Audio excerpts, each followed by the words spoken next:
ওকে, এই শীটে আমরা প্রথমে যদি যাই আমরা যদি ব্যাংকিং সম্পর্কে জানতে চাই, আহ, মানে একটু ডিটেলসে যদি ঢুকতে চাই, আমাকে প্রথমে জানতে হবে ব্যাংক জিনিসটা কি এবং ব্যাংকিং সিস্টেমটা কি। সেই ব্যাংক এবং ব্যাংকিং সিস্টেম গুগলে আপনি সার্চ দিবেন বা চ্যাট জিপিটিতে যদি চার্জ দেন, আপনারা এই উপরের যে সংজ্ঞাটা আছে এই সংজ্ঞাটা আপনারা, এই যে আমি যে সংজ্ঞাটাকে সিলেক্ট করছি এই সংজ্ঞাটা আপনারা দেখতে পাবেন। কিন্তু এই সংজ্ঞাটা একটু হয়তো বা কারো কাছে অনেক বড় হইতে পারে, যখন যেহেতু আমাদেরকে লিখতে হবে, মুখস্থ লিখতে হবে, এই জন্য সহজ একটা সংজ্ঞা আমার দরকার ছিল। আমি এই জন্য দেখেন সবুজ কালারের যে সংজ্ঞাটা নিয়ে আসছি। একবার যদি কেউ পড়েন, আশা করি এই সংজ্ঞাটা আর কারো মানে ভুলে যাওয়ার কোনো সম্ভাবনা নাই। এই জায়গাটার মধ্যে কি কি লেখছে এবং সংজ্ঞাটার একটা যে শক্ত রেফারেন্স আছে, সেটা হচ্ছে কি আমাদের নেগোশিয়েবল ইনস্ট্রুমেন্ট অ্যাক্ট, যেটা এনআই অ্যাক্ট বলি আমরা। এটা অনুযায়ী এই সংজ্ঞাটা হচ্ছে, a bank is a financial intermediary between the depositor of money and the user of money. দেখেন সংজ্ঞাটা একবার পড়লে হয়ে যাচ্ছে। অর্থাৎ ব্যাংক কি, ব্যাংক হচ্ছে ডিপোজিটর এবং যারা মানি ডিপোজিট করে এবং যারা ইউজ করে তার মাঝখানের একটা মধ্যস্থকারী। কার জন্য? ফর বিজনেস, কমার্স এবং ইন্ডাস্ট্রি। সো সংজ্ঞাটা যদি আপনি আপনি এখনই যদি মনে মনে পড়েন, a bank is a financial intermediary between the depositor of money and the user of money for business, for commerce and for industry. শেষ কিন্তু সংজ্ঞা। তো আর যেহেতু আমাদের ওই যেটা বলছিলাম যে মার্কিং ডিস্ট্রিবিউশনটা, আমাদের কিন্তু সবচেয়ে ভালো একটা সাইড আমাদের জন্য, যেটা হচ্ছে আমাদের প্রত্যেকটা কোশ্চেন আসবে কিন্তু শর্ট কোশ্চেন, 2 নাম্বার 3 নাম্বার করে কোশ্চেন আসবে। সো 2 নাম্বার 3 নাম্বারের জন্য আমার কিন্তু এই 3টা 4টা সংজ্ঞা লেখার কোনো দরকার নাই। আমরা একটু মানে একটু যদি রিডিং পড়বো, আমরা একটু বাসায় যখন পড়বো একটু পড়বো, কারণ সংজ্ঞার মধ্যে অনেক কিছু থাকে।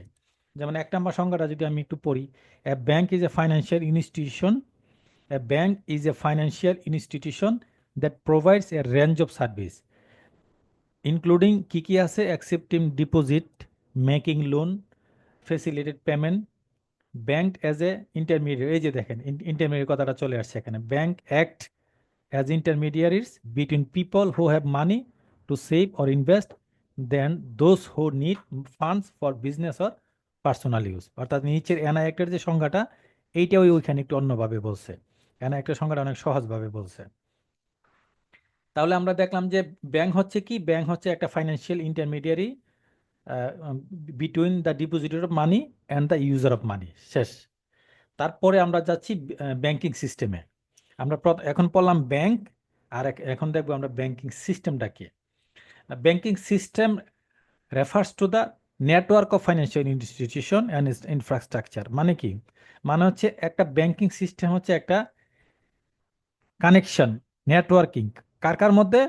কিছু ফাইন্যান্সিয়াল ইনস্টিটিউশন এবং তাদের ইনফ্রাস্ট্রাকচারের মধ্যে। সেটা কি করে? দ্যাট ফেসিলিট, সেটা কি করে facilitate the management of money in an economy. অর্থাৎ সেটা আমাদের ইকোনমিতে মনিটারি পদ্ধতিটাকে ফেসিলিট করে। এই মনিটারি যে পদ্ধতিটা, ম্যানেজমেন্ট ব্যবস্থাপনাটা আমাদের অর্থনীতিতে সেটা ফেসিলিট করে। It includes not only commercial bank but also central bank. অর্থাৎ এটাকে শুধু যে কমার্শিয়াল ব্যাংকের মাধ্যমে বা কমার্শিয়াল ব্যাংকের মধ্যে সীমাবদ্ধ তা না, সেটা সেন্ট্রাল ব্যাংক, ইনভেস্টমেন্ট ব্যাংক, তারপরে other special financial institution. Other ব্যাংকগুলোর মধ্যে কি কি থাকতে পারে? মার্চেন্ট ব্যাংক আছে, ইনভেস্টমেন্ট ব্যাংক আছে, এরকম অনেক ধরনের আমাদের আরো ফাইন্যান্সিয়াল ইনস্টিটিউশন আছে। The system plays a crucial role in the economy by ensuring the efficient flow of money, credit and financial service. এই সংজ্ঞার মধ্যে কিন্তু আমাদের অনেক কিছু লুকায়িত আছে। দেখেন কি কি লুকায়িত আছে। এই ফাইন্যান্সিয়াল সিস্টেমটা কি, সেটা কি করে, তার মধ্যে কি কি প্রতিষ্ঠান বা অর্গানাইজেশন জড়িত, এটার মধ্যে সব কিছুর মধ্যে সংজ্ঞার মধ্যে আছে।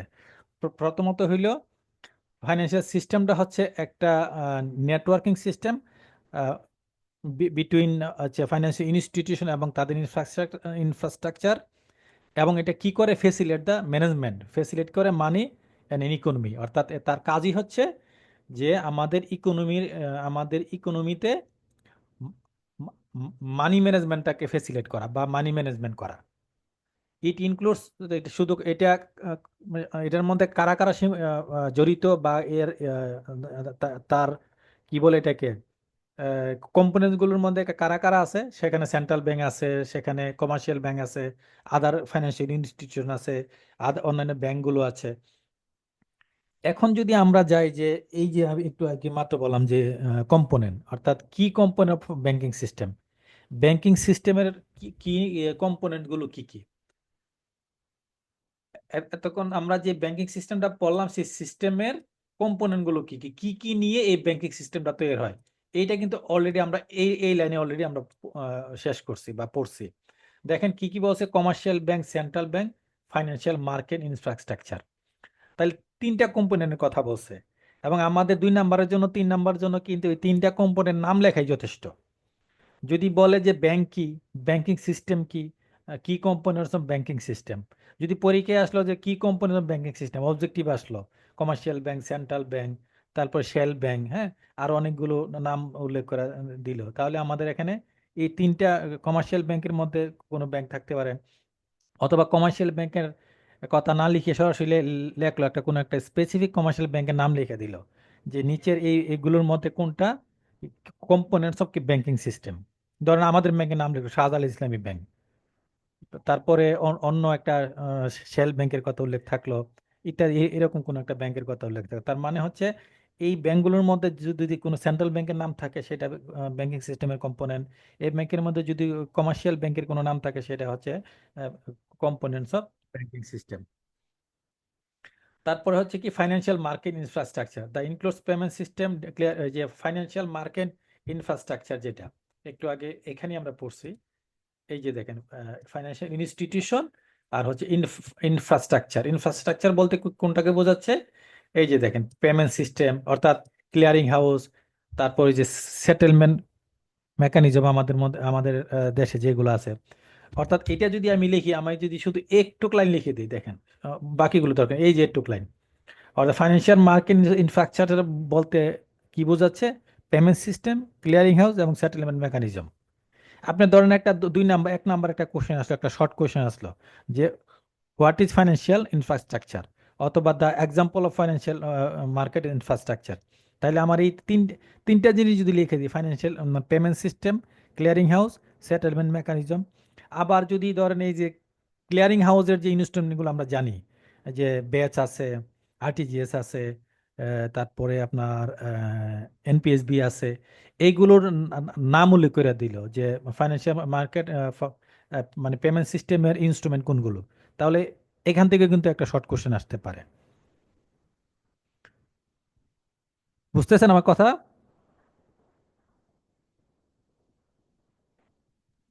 ভাই জি সাউন্ড ভাই। সাউন্ড ওকে, শোনা যাচ্ছে না। হ্যাঁ এই অন্য সবাই কি শুনতে পাচ্ছেন? হ্যাঁ হ্যাঁ এখন পাচ্ছি ভাই, ক্লিয়ার, শুনতে শুনতে পাচ্ছি, এখন পাইতেছি। ক্লিয়ার। ওকে ওকে, আচ্ছা। তারপরে দেখেন একটা মানে খুব ইম্পর্টেন্ট একটা কোশ্চেন, যে function of bank, function of banks in the banking system. অর্থাৎ এটা ওই function of bank in the banking system না এসে শুধু বললো যে function of bank, function of commercial bank, function of central bank, এইগুলো অনেকভাবে কোশ্চেনগুলো আসতে পারে। আমরা এখন দেখবো যেটা ফাংশন অফ ব্যাংক, অর্থাৎ ইন জেনারেল এটা কমার্শিয়াল ব্যাংকের হইতে পারে, সকল ব্যাংকের ক্ষেত্রে নর্মাল যে ফাংশনগুলো থাকে, সেই ফাংশনগুলোর মধ্যে কি কি আছে দেখেন। অ্যাকসেপ্টিং ডিপোজিট, আমরা জানি ব্যাংকের কাজই হচ্ছে ডিপোজিট নেওয়া, লোন দেওয়া, তারপরে আরো যে কাজগুলো আছে এখানে আমরা একটু দেখি। সেটা হচ্ছে আমি যেটা বলতেছিলাম, ধরেন 2 নাম্বার কোশ্চেন আসলো function of bank, 3 number question আসলো ফাংশন অফ ব্যাংক, তাহলে আমার এই অ্যাকসেপ্টিং ডিপোজিটের পরে লেন্ডিং লেখার পরে, অর্থাৎ এই যে 5টা পয়েন্ট আছে, সেই 5টা পয়েন্টের পরে কিন্তু আর কিছু লেখার কোনো দরকারই নেই। আপনি শুধু ফাংশন অফ ব্যাংক লেখা 1 number accept deposit, lending, payment system, money creation, monetary policy implementation, that's it. এই 2 নাম্বারের জন্য এর বাইরে কিন্তু আর কিছু লেখার দরকার নাই। অনেকে আপনি অ্যাকসেপ্টিং ডিপোজিট লিখে আবার ওই নেরেশন যদি লিখতে যাই, আমরা যদি লিখতে যাই, তাহলে দেখবেন যে 2 নাম্বারের জন্য আমার সময় নষ্ট হয়ে গেছে 10 মিনিটের উপরে। সো আমার অন্য জায়গায় যে হ্যাম্পার হয়ে যাবে। সো এই জিনিসগুলো খেয়াল রাখতে হবে। তাহলে আমরা যদি আবার একটু সবাই একটু বল মেমোরাইজ করি যে আমাদের যে ব্যাংকের মূল ফাংশনগুলো কি কি? Accepting deposit, lending, payment system, money creation, monetary policy implementation.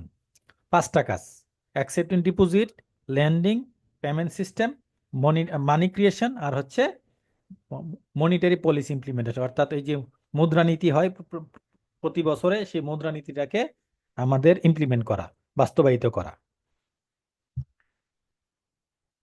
এরপরে যেটা আসে সেটা হচ্ছে ইম্পর্টেন্স অফ ব্যাংকিং সিস্টেম, অর্থাৎ আমাদের এই যে ব্যাংকিং সিস্টেমটার গুরুত্ব, প্রয়োজনীয়তা। ঠিক আছে, এখানে কি বলছে দেখেন: economic stability, financial inclusion, credit creation, risk management. অর্থাৎ ব্যাংকিং সিস্টেমের গুরুত্বটা কি? আমাদের ইকোনমিকে স্টেবল রাখার জন্য, আর্থিক ব্যবস্থাপনাটাকে ইনক্লুশন করার জন্য, ক্রেডিট ক্রিয়েশন করার জন্য। ক্রেডিট ক্রিয়েশন করা কি? মার্কেটে আপনার বিজনেস অ্যাক্টিভিটিস বাড়ানো, মার্কেটে লোন ক্রিয়েশন করা, এগুলো হচ্ছে ক্রেডিট ক্রিয়েশন। Risk management.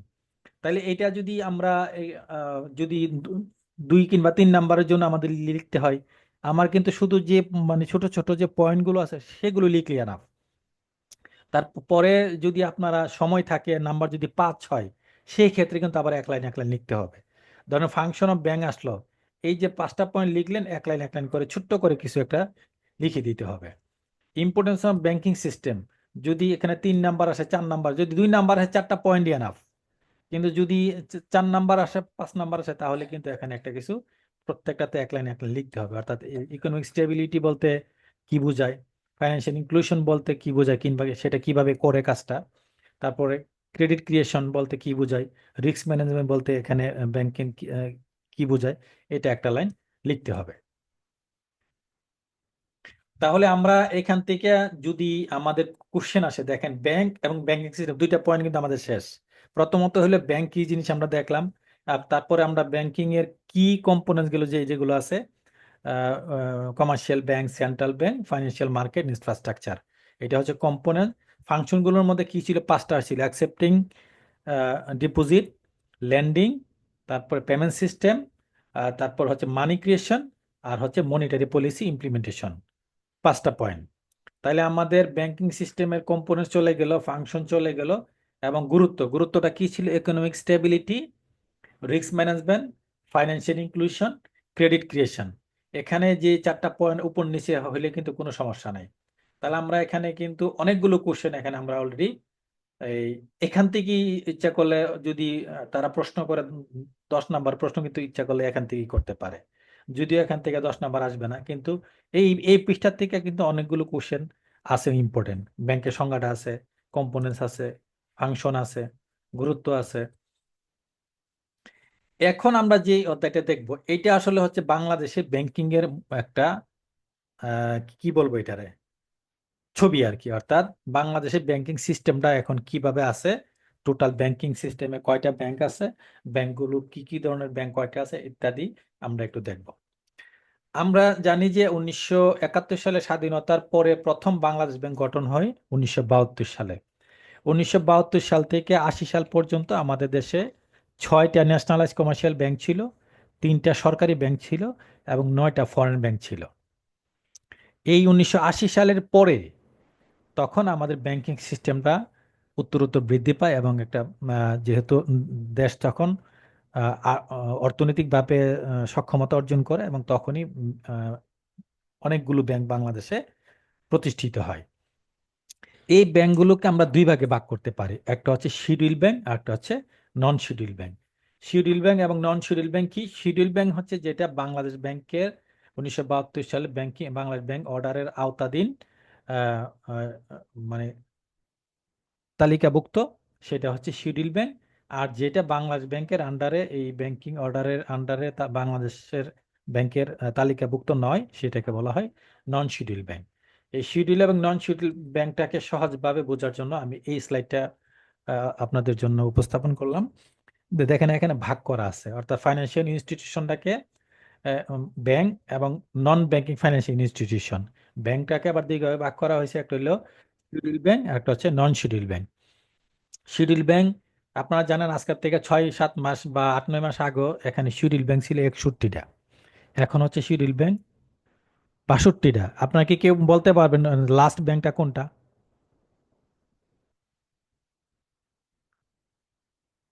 আছেন কেউ? Citizen bank. সিটিজেন ব্যাংকটা কি লাগে? সিটিজেন যেটা। না, সবার লাস্টের ব্যাংকিংটা হচ্ছে ডিজিটাল ব্যাংকটা, নগদের আন্ডারে, নগদের যে ডিজিটাল ব্যাংকটা হয়েছে, আচ্ছা। বুঝছেন? সিটি ব্যাংক কিন্তু মানে অনুমোদন হয়েছে অনেক আগেই। লাস্ট ব্যাংক হচ্ছে ওই যে দেখেন, আমিও অ্যাড করছি লাস্টের দিক দিয়ে ডিজিটাল ব্যাংক। এখানে মানে আমি কোনো নাম্বার লিখি নাই, ওয়ান লেখা দরকার ছিল। তাহলে শিডিউল ব্যাংকের মধ্যে আমার কি কি ভাগ আছে দেখেন, ছয়টা: state own commercial bank, state own specialized bank, private commercial bank. এই প্রাইভেট কমার্শিয়াল ব্যাংকটাকে আবার দুই ভাগে ভাগ করা হয়েছে। এটা Islamic bank, Islamic private commercial bank, আর হচ্ছে নন ইসলামিক বা কনভেনশনাল প্রাইভেট কমার্শিয়াল ব্যাংক। এখানে 10টা আর হইলো 33টা, টোটাল হচ্ছে 43টা। আর ফরেন কমার্শিয়াল ব্যাংক হচ্ছে 9টা, আর ডিজিটাল ব্যাংক হচ্ছে একটা। তো এইখানে থেকে কিন্তু অনেকগুলো কোশ্চেন, শর্ট কোশ্চেন যেহেতু আসবে, এখান থেকে অনেকগুলো কোশ্চেন আসার সম্ভাবনা থাকে। মানে আমরা প্রশ্নগুলো ফাইন্ড আউট করতে পারি আর কি। যেমন ব্যাংকগুলো প্রধানত কয় ভাগে ভাগ করতে পারি: শিডিউল এবং নন শিডিউল। টোটাল শিডিউল ব্যাংক কয়টা? 62টা। নন শিডিউল ব্যাংক কয়টা? 5টা।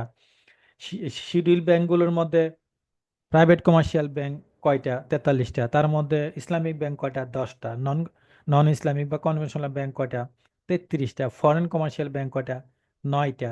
এইরকম ভাবে, বা স্টেট ওন স্পেশালাইজড ব্যাংক কয়টা? 3টা।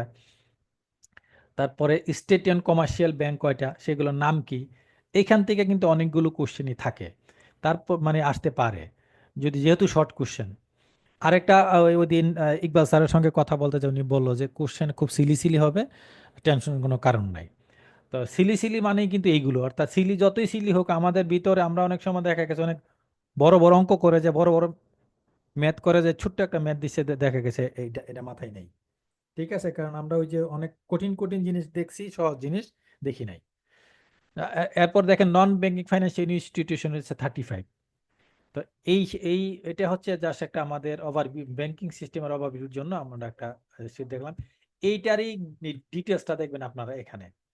ঠিক আছে, এই যে নন শিডিউল ব্যাংকগুলোর মধ্যে কি কোনটা কোনটা: আনসার বিডিপি, কর্মসংস্থান ব্যাংক, গ্রামীণ ব্যাংক, জুবলি ব্যাংক, পল্লী সঞ্চয় ব্যাংক, এইগুলো।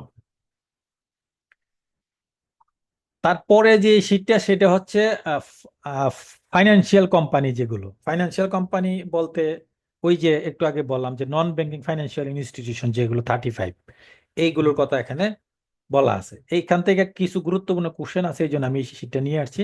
এবং এটা কালকে আমি বাংলাদেশ ব্যাংকের ইয়াতে ঢুকে আপনার বাংলাদেশ ব্যাংকের ওয়েবসাইটে ঢুকে ওখান থেকে এটা ডাটাটা নিয়েছি, যেন একটা নির্ভুল ইনফরমেশন পাই। তো দেখেন, মানে প্রথম কোশ্চেনটা হচ্ছে ফাইন্যান্সিয়াল কোম্পানি আর those types of financial institution which are licensed under the financial company act 2023। অর্থাৎ ফাইন্যান্স কোম্পানিটা কি? ফাইন্যান্স কোম্পানিটা হচ্ছে, এই যে দেখেন সংখ্যাটা এই পর্যন্ত। ফাইন্যান্স কোম্পানি হচ্ছে যেটা finance institution which are licensed under the finance company act 2023। অর্থাৎ এটা হচ্ছে এরকম একটা প্রতিষ্ঠান যেটা এই ফাইন্যান্সিয়াল কোম্পানি অ্যাক্টের আওতাধীন, ফাইন্যান্সিয়াল অ্যাক্ট 2023 এর আন্ডারে লাইসেন্স প্রাপ্ত।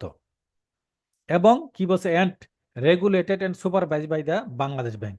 এবং সেটা কিন্তু বাংলাদেশ ব্যাংকের মাধ্যমেও রেগুলেটেড হয়, সুপারভাইজ হয়। তাহলে সেটার দুইটা জিনিস, একটা প্রতিষ্ঠিত হয় কোন আইন দ্বারা, সেটা হচ্ছে ফাইন্যান্স কোম্পানি অ্যাক্ট 2023, এবং সুপারভাইজ হয় বাংলাদেশ ব্যাংকের দ্বারা। ঠিক আছে, এখন এর আগে একটা কোশ্চেন দরকার ছিল যে মানে আমাদের যে ব্যাংকগুলো কোন আইন দ্বারা প্রতিষ্ঠিত। ব্যাংকগুলো কোম্পানি অ্যাক্ট 1991 দ্বারা প্রতিষ্ঠিত। সেই কোম্পানি অ্যাক্ট 1991 পরে অনেকভাবে অ্যামেন্ডমেন্ট হয়েছে, সেটা আমরা পরে যখন এই কোম্পানি অ্যাক্টে যাব কিংবা ব্যাংক কোম্পানি অ্যাক্টে যাব সেদিন আমরা আলোচনা করব। এখানে দেখেন একটা কথা বলছে যে এই যে অ্যাট প্রেজেন্ট 35 কোম্পানি, যেটা একটু আগে আমরা আলোচনা করে ফেলছি। তারপরে এই 35 কোম্পানির মধ্যে কয়টা সরকারি, কয়টা নন বেসরকারি, এইগুলো নিয়ে কথা বলছে। এইগুলো আমাদের মনে হয় না আমাদের খুব খুব একটা জানা দরকার, মানে পরীক্ষাতে আসবে। তবে এখানে যেহেতু আমি দিছি, একটু আপনারা একটু লাইনটা পড়ে নিতে পারেন, পড়লে হয়তো বা কোনো না কোনো ভাবে কাজে লাগতে পারে। এখানে সবচেয়ে গুরুত্বপূর্ণ যে পার্টটা, সেটা হচ্ছে এই পার্টটা। এই তিনটা লাইন। অর্থাৎ ব্যাংক এবং ফাইন্যান্সিয়াল কোম্পানির সঙ্গে, ব্যাংক এবং ফাইন্যান্সিয়াল কোম্পানির মধ্যে ডিফারেন্সটা কোথায়, এইটাই হচ্ছে যদি পরীক্ষাতে আসে এই পয়েন্টে আসবে। অর্থাৎ এই যে নন ব্যাংকিং ফাইন্যান্সিয়াল ইনস্টিটিউশন আর হচ্ছে ব্যাংকিং ইনস্টিটিউশন, দুইটার মধ্যে কি পার্থক্য? পার্থক্যটা হচ্ছে একটাই, সেটা হচ্ছে তিনটা পার্থক্য এখানে লিখছে এবং এটা খুব সুন্দর লিখছে। Financial company can not issue cheque, pay order এবং ডিমান্ড ড্রাফট, যেটা আমাদের ব্যাংকিং কোম্পানি করতে পারে, তারা করতে পারে না। Financial company can not receive demand deposit, আমরা ডিমান্ড ডিপোজিট রিসিভ করতে পারি, ওরা এটা করতে পারে না। এই দুই নাম্বারটা কারো কোনো কনফিউশন আছে কিনা বলেন তো? আমার কিন্তু ছিল। ডিমান্ড ডিপোজিট বলতে যেন আমরা আলোয়া দিয়া কারেন্ট অ্যাকাউন্ট আর যে সেভিংস এটা অ্যাকাউন্টে যে আরেকটু টাকাগুলো এগুলো। ক্লিয়ারলি আচ্ছা, বললে এটা- ভালো হয় রিপন ভাই, আমি বুঝি না। আচ্ছা, এটা হচ্ছে এই যে রহমত ভাই যেটা বলছে ডিমান্ড ডিপোজিট বলতে, আমি অনেকক্ষণ চিন্তা করলাম যে ডিমান্ড ডিপোজিট তো ওরা নেয়, তাহলে এখানে সরি ডিপোজিট তো ওরা নেয়, তাহলে এই কথাটা লিখলো কেন? ডিমান্ড ডিপোজিট কিন্তু দুই ধরনের, একটা টার্ম ডিপোজিট আর একটা হচ্ছে ডিমান্ড ডিপোজিট। ডিমান্ড ডিপোজিটটা কোনটা? আপনি প্রতিদিন আপনার কারেন্ট অ্যাকাউন্টে, সেভিং অ্যাকাউন্টে জমা দিচ্ছেন, তুলছেন, জমা দিচ্ছেন, তুলছেন, এটা হচ্ছে ডিমান্ড ডিপোজিট, যে কোনো মুহূর্তে আপনার টাকা তুলতে পারেন। আর টার্ম ডিপোজিটটা হচ্ছে ডিপিএস, এফডিআর, এই টাইপের গুলো। এই ফাইন্যান্সিয়াল কোম্পানিগুলো কিন্তু আপনি যখন তখন যে ওই যে ক্যাশ কাউন্টারে টাকা জমা দেওয়া, উত্তোলন করা, এই অপশনটা কিন্তু তাদের মধ্যে নাই। অর্থাৎ সেভিং অ্যাকাউন্ট এবং কারেন্ট অ্যাকাউন্ট বলতে যেটা বোঝায়, সেটা কিন্তু তাদের নাই। রিপন ভাই, হ্যাঁ, এখানে মূল কথা হলো ওরা ক্যাশ লেনদেন করতে পারে না। হ্যাঁ, ক্যাশ লেনদেন ডিপেন্ডস অন ডিমান্ড ডিপোজিট। হ্যাঁ, রাইট, রাইট। অর্থাৎ আবার ডেইলি ডিমান্ড মিট আপ করার জন্য ওরা কোনো ক্যাশ দেওয়া বা নেওয়া করতে পারে না। ওরা পরে ট্রানজাকশন ব্যাংকের মাধ্যম দিয়ে, মানে অর্থাৎ ওরা ক্যাশ রিসিভও করতে পারবে না, ক্যাশ দিতেও পারবে না। দিতেও পারবে না, রাইট। এটা এবং হলো ডিমান্ড ডিপোজিটের কোড হ্যাঁ, কাহিনী। ওকে। আর পরের পয়েন্টটা কি দেখেন, দেখেন কি বলছে, can not be involve in foreign exchange financing. তারপরে পয়েন্টে কি বলছে, তারা ফরেন এক্সচেঞ্জ ফাইন্যান্সিং করতে পারে না। অর্থাৎ আমরা যেমন ফরেন কারেন্সিতে ট্রানজেকশন করতে পারি, ফরেন কারেন্সিতে যে কোনো এলসি ওপেন করতে পারি, এলসির আমদানি রপ্তানি সংক্রান্ত কাজ করতে পারি, সেটা তারা করতে পারে না। এবং এখানে আমি একটা শুধু অ্যাড করে দেই, শুধু একটা জিনিস মাথায় রাখলেই হবে। আপনি দেখেন, বাংলাদেশের সকল commercial bank almost credit card issue করে বা ডেবিট কার্ড ইস্যু করে। হ্যাঁ, কোনো নন ব্যাংকিং ফাইন্যান্সিয়াল ইনস্টিটিউশন কোনো কার্ড ইস্যু করতে পারে না। নট অনলি দ্যাট, তারা কোনো ফরেন ট্রানজাকশনও করতে পারে না, কারণ তাদের একটা ফাইন্যান্সিয়াল শুধুমাত্র ক্রেডিট কার্ড ইস্যু করে লঙ্কা বাংলা। লঙ্কা তারা শুধুমাত্র local currency credit card issue করতে পারে, ডলার কারেন্সি বা আদার্স কারেন্সি ইস্যু করতে পারে না। ডিউ টু এই কজ, যেহেতু তারা সরাসরি অনুমোদন নাই এদের, ফরেন কারেন্সি ট্রানজাকশন করার কোনো অনুমোদন নাই। আচ্ছা, যদি তাই হয়, এখন কথা হচ্ছে তাহলে তারা তারা যদি কিছুই করতে না পারে, তাহলে তাদের ফাংশনটা কি? ফাংশন করছে টার্ম ডিপোজিট নিবে আর লোন দিবে। এই যে দেখেন, আমি মার্ক করে রাখছি, তাদের কাজ হচ্ছে, আমি যে যে জায়গাটা মার্কিং করে রাখছি, এই জায়গাটা এফসি কোম্পানি ক্যান, এখানে বলছে can conduct there business operation with diversified financing mode. অর্থাৎ তারা বিজনেসটাকে তাদের ফাইন্যান্সিং এ অপারেট করতে পারে। কি কি ফাইন্যান্সিং করতে পারে? তারা সিন্ডিকেট ফাইন্যান্সিং করতে পারে, ব্রিজ ফাইন্যান্সিং করতে পারে, লিজ ফাইন্যান্সিং করতে পারে, সিকিউরিটিজ ইনস্ট্রুমেন্ট, প্রাইভেট প্লেসমেন্ট করতে পারে, এবং ওই যে ইকুইটি মানে ক্রয় বিক্রি করতে পারে। আরেকটা জিনিস হচ্ছে আজিজ ভাই যে কথাটা বলেছে, ডিমান্ড ডিপোজিটের পরিবর্তে যে টার্ম ডিপোজিট, যেটা একটু আগে বললাম, এফডিআর, তারপরে আপনার ডিপিএস, এই টাইপের যে ডিপোজিট গুলো মানুষের সঞ্চয় করে রাখার যে, ওর কথা আমাদের ভাষায় এমটিডিআর, যেটা সংক্ষেপে হ্যাঁ, এফডিআর বলে, হ্যাঁ, 3 এফডিআর মাস কিংবা মেয়াদি, FD, 6 মাস মেয়াদি, 1 বছর মেয়াদি, এই ধরনের মেয়াদি যে ডিপোজিট গুলো, যেটা টার্ম বলা হয়, হ্যাঁ, হ্যাঁ, তারা সেটা তারা কালেক্ট করতে পারে। তারা এই কাজটা করতে পারে। তাহলে এখান থেকে দেখেন, আমরা কিন্তু ব্যাংক সিস্টেম যেমন পড়ে ফেলছি, নন ব্যাংক ফাইন্যান্স ইনস্টিটিউশন কি কি করে, কি কি কাজ করে, আমরা কিন্তু করে ফেলছি। আমরা যে এই যে মানে ভিতরে হতাশা মানে পরীক্ষাটা নেওয়াটা একটা বাজে জিনিস, আমাদের কষ্ট হচ্ছে, এটা ভিন্ন জিনিস, কিন্তু আমাদের যে একবার মাথা গরম করার মতো যে আমরা পারবো না, এই জিনিসটা ঠিক না। Very simple syllabus. তারপরে দেখেন, আমি এরপরে চলে যাই বাংলাদেশের মধ্যে এই যে ফাইন্যান্সিয়াল সিস্টেমটা, টোটাল ফাইন্যান্সিয়াল সিস্টেমটা যে কিভাবে হয়, বা কি কি ধরনের ফাইন্যান্সিয়াল সিস্টেম বাংলাদেশে আছে, ঠিক আছে? কোনো ইস্যু নাই। আচ্ছা, এটাকে বলা হয় overview of financial system Bangladesh. অর্থাৎ এটাও আমরা কোত্থেকে আনছি, এটাও আমি কালকে বাংলাদেশ ব্যাংকের ওয়েবসাইটে ঢুকে জিনিসটা আনছি। এবং এই ওয়েবসাইটের এই জিনিসটা আমি আমি যখন আগের ব্যাংকে ইউসিবিতে ফান্ডামেন্টাল কোর্স করছিলাম, তখন স্যারে দেখছিলাম আমি এখান থেকে এই শীটটা নিয়ে আমাদেরকে একদিন একটা লেকচার দিছিল। তো যাই হোক, এখানে দেখেন এই টোটাল বাংলাদেশে যে ফাইন্যান্সিয়াল সিস্টেমটাকে 3 ভাগে ভাগ করা হয়েছে।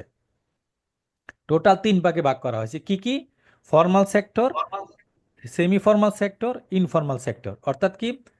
প্রাতিষ্ঠানিক, মানে প্রাতিষ্ঠানিক, আধা প্রাতিষ্ঠানিক, আর একটা হচ্ছে মানে অপ্রাতিষ্ঠানিক যেটাকে বলা হয় আর কি। ঠিক আছে? এই সেক্টরগুলো বলতে আসলে কি বোঝায়? যেমন যদি আমি বলি যে ফর্মাল সেক্টরের মধ্যে কি কি আছে দেখেন।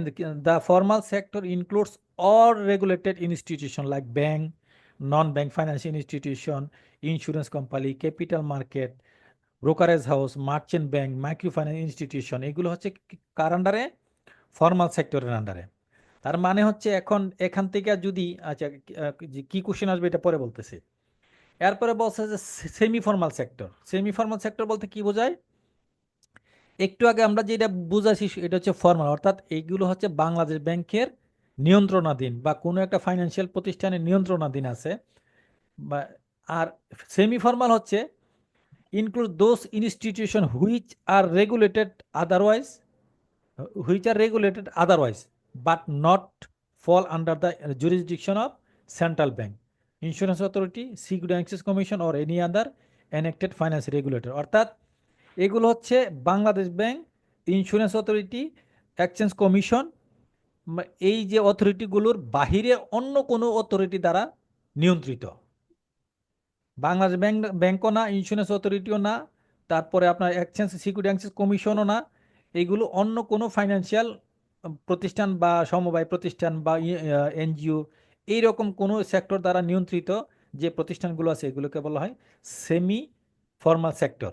এর মধ্যে এক্সাম্পল আছে, this sector is mainly represented by specialised financial institution like এই যে হাউস বিল্ডিং ফাইন্যান্স কর্পোরেশন, পল্লী কর্ম সহায়ক ফাউন্ডেশন, সমবায় ব্যাংক, গ্রামীণ ব্যাংক, নন গভর্নমেন্ট অর্গানাইজেশন অর্থাৎ এনজিও, এইগুলোর দ্বারা এগুলো নিয়ন্ত্রিত। তাহলে আমরা টোটাল জানলাম কি এখানে আচ্ছা। আর ইনফর্মাল সেক্টর হচ্ছে এগুলো, এটা আসলে কোনোভাবেই কোনো কিছুই দ্বারা নিয়ন্ত্রিত না। এগুলো ইন্ডিভিজুয়ালি কোনো ব্যক্তি একটা প্রতিষ্ঠান গড়লো, সেটা সে নিজে নিয়ন্ত্রিত করে। এগুলো হচ্ছে ইনফর্মাল, অর্থাৎ যেটা ফর্মাল এবং সেমি ফর্মালের বাহিরে কোনোভাবেই কোনো মানে ফর্মালের আন্ডারে আসে না, এইগুলো হচ্ছে ইনফর্মাল।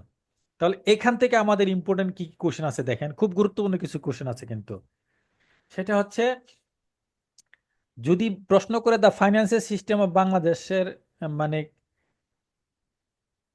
ক্যাটাগরিগুলো কি কি, মানে কত ধরনের সেক্টর আছে, ফাইন্যান্সিয়াল সিস্টেমটা ক্যাটাগরি ভাগ করো। ঠিক আছে, ফাইন্যান্সিয়াল সিস্টেমের কোন কোন ক্যাটাগরিতে আছে। এই ধরনের কোশ্চেন আসে 3টা category: formal sector, semi formal sector, informal sector. আচ্ছা, ফর্মাল সেক্টরের আন্ডারে কি কি আছে? তো এটা একটা গুরুত্বপূর্ণ কোশ্চেন। আমাদের ব্যাংকিং সিস্টেম, আমাদের ব্যাংক আছে, নন ফাইন্যান্সিয়াল ইনস্টিটিউশন আছে, ইন্স্যুরেন্স আছে, ক্যাপিটাল মার্কেট আছে, ব্রোকারেজ হাউস আছে, মার্চেন্ট ব্যাংক আছে। এগুলো হচ্ছে কি ফর্মাল সেক্টরের আন্ডারে, ফাইন্যান্সিয়াল সিস্টেমের ফর্মাল সেক্টরের আন্ডারে। এখন আমাদেরকে ধরেন অবজেক্টিভ যে এমসিকিউ দিল বা শূন্যস্থান দিল যে এই আমাদের শাহজালাল ব্যাংকের একটা নাম দিয়ে দিল যে এটা কি ফর্মাল সেক্টর নাকি সেমি ফর্মাল সেক্টরের আন্ডারে, তাহলে উত্তর কি হবে? ফর্মাল সেক্টরের আন্ডারে। তাহলে প্রশ্ন এলো কোনো একটা ব্রোকারেজ হাউস, মার্চেন্ট ক্যাপিটাল কিংবা মাইক্রো ফাইন্যান্স ইনস্টিটিউশন, এগুলো কোন সেক্টরের আন্ডারে? তাহলে আমাদের আনসার হবে ফর্মাল সেক্টরের আন্ডারে। কোন এই যে তো আমাদের যদি কোশ্চেন আসে যে আপনার সেমি ফর্মাল সেক্টরের নিয়ন্ত্রিত হয় কোন ধরনের প্রতিষ্ঠান দ্বারা, নিচে কিছু নাম থাকলো: হাউস বিল্ডিং ফাইন্যান্স, পল্লী কর্ম সহায়ক ফাউন্ডেশন, সমবায় ব্যাংক। তাহলে আমাদের এই যে 4টা বা 5টা নাম লেখা আছে, এগুলোর মধ্যে আমাদের যে কোনো একটা নাম থাকবে, ওই নামটাই আমরা ঠিক মার্ক দিব। তার মানে এখান থেকে কিছু কিন্তু ছোট ছোট কিছু কোশ্চেন আসতে পারে। তাহলে ব্যাংকিং সিস্টেম তারপরে বাংলাদেশে টোটাল ব্যাংকের সংখ্যা, ব্যাংকের প্রকারভেদ, কোন সেক্টরে কয়টা ব্যাংক আছে, কোন ধরনের ব্যাংক কয়টা আছে, টোটালে একটা ওভারভিউ কিন্তু আমরা ভাই পাইলাম। ইনফর্মালটা বলছেন, ইনফর্মালটা হ্যাঁ, ইনফর্মালটা হচ্ছে ফর্মাল এবং সেমি ফর্মাল কোনোটার না, এটা মানে টোটালি মানে প্রাইভেট ভাবে নিয়ন্ত্রিত হয়, কোনো মানে আনরেগুলেটেড আর কি, ঠিক আছে। এটা কোনো সংস্থার আন্ডারে ইয়া হয় না আর কি, নিয়ন্ত্রিত হয় না। তাহলে আমরা এটা দেখলাম। এখন হচ্ছে মনিটারি এবং ফাইন্যান্সিয়াল সিস্টেম।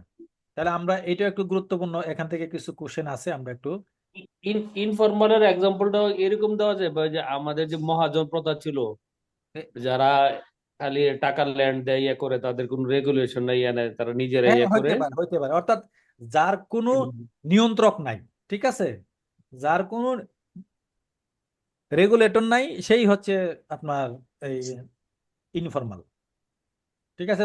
ধরেন আমি ব্যক্তিগতভাবে এখন গ্রামে দেখবেন অনেক ব্যক্তি পর্যায়ের লোক মানে মানুষকে লোন দেয়, ঠিক আছে, সে কিন্তু কারো দ্বারা নিয়ন্ত্রিত না, বুঝছেন। ওকে, আমরা তারপরে যাই নেক্সট। নেক্সট হচ্ছে দেখেন দা মনিটারি সিস্টেম আর ফাইন্যান্সিয়াল সিস্টেম নিয়ে আমরা এখন কথা বলবো। দা মনিটারি সিস্টেম কোনটা? The monetary system refers to the framework within which money is created, control and exchanged. এখানে দেখেন এই যে মনিটারি সিস্টেমটা বলতে তারা কি বোঝাচ্ছে এখানে? তিনটা জিনিস। মনিটারি সিস্টেম হচ্ছে একটা ফ্রেমওয়ার্ক, যেই মানে ফ্রেমওয়ার্কের আন্ডারে মানি মানি ক্রিয়েট করে বা মানি ইজ ক্রিয়েটেড, মানি কন্ট্রোল এবং এক্সচেঞ্জ করে। তিনটা কাজ, মানি ক্রিয়েট করে, কন্ট্রোল করে এবং এক্সচেঞ্জ করে। It governs how money flows through an economy, it include the mechanism, institution and policy and that regulate the creation and management of money. তার মানে হচ্ছে এই যে তিনটা কাজ কি কি বলছে, মানি ক্রিয়েট করে, কন্ট্রোল করে, এক্সচেঞ্জ করে, এবং সেটা মানিটা এখানে মানিটা ইকোনমিতে কিভাবে ফ্লো হবে এবং সেটার একটা মেকানিজম করা, পলিসি করা, রেগুলেট করা, এটি হচ্ছে মনিটারি সিস্টেমের মূল কাজ।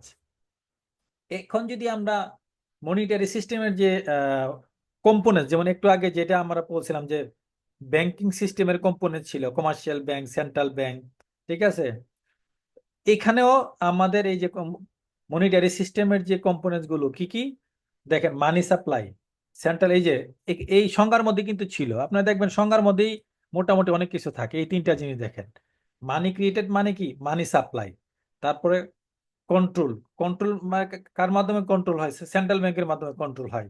এক্সচেঞ্জ, ঠিক আছে, এই যে এক্সচেঞ্জের জন্য আমার কি দরকার, এই যে কারেন্সি দরকার।